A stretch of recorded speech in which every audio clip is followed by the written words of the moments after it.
Welcome back. We're dealing with Chapter 8 of Healing America's Narratives. I'm going to bring that chapter to a close today because I didn't fulfill my promise of bringing it to a close in the previous episode. So I'd like to just speak a little bit to bring this to a close. I'm going to read a passage from The Great Gatsby by novelist F. Scott Fitzgerald. And it's towards the end of the book when the narrator, Nick Carraway, is reflecting on his experiences with two of the characters, Tom and Daisy. And I think it really captures one way for us to look at the nuances and the details of our collective national shadow. So I'll just read the passage. It's pretty brief first, and then I'll tie it together with our shadow. So this is, again, Nick Carraway speaking about Tom and Daisy. And for those of you who have read the book, you'll know, have a sense of this. Those of you who haven't, I suggest you do. It's a good piece of literature.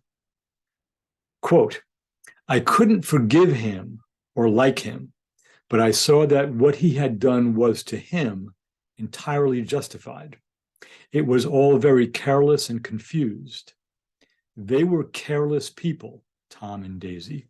They smashed up things and creatures and then retreated back into their money or their vast carelessness or whatever it was that kept them together, and let other people clean up the mess they had made." So again, that's Nick Carraway in The Great Gatsby speaking about Tom and Daisy.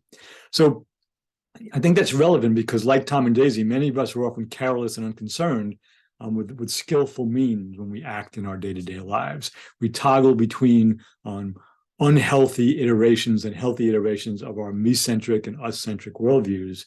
And we don't really see the damage, sometimes subtle and not really horrible, and sometimes very, very gross and horrible damage that we do.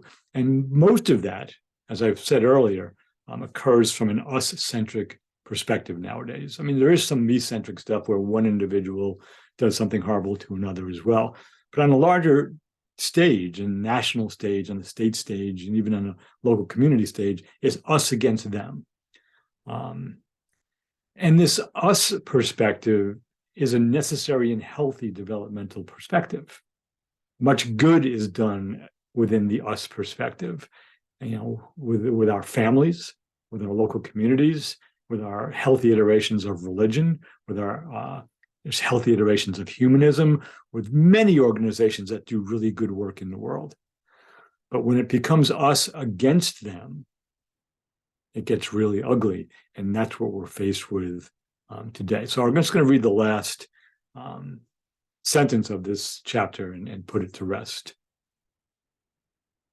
So again, from an us-centric perspective, obsessed with the seedlings in the eyes of others, we continue to ignore the sequoias in our own eyes and not be moved in the least by the audacity, lunacy, and horrors we ourselves perpetuate,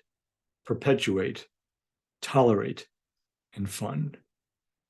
So again, that brings to a close Chapter 8, which is entitled, "And That's Not All." Some of the other examples of shadow that the book addresses that go beyond the 5 chapters on women's history, Native American history, African American history, the Vietnam War, and the post-9/11 war on terror. Beginning in the next episode, we will address what problems arise through the polarization of our woke and cancel cultures here in the United States. Stay tuned for that fun journey with me.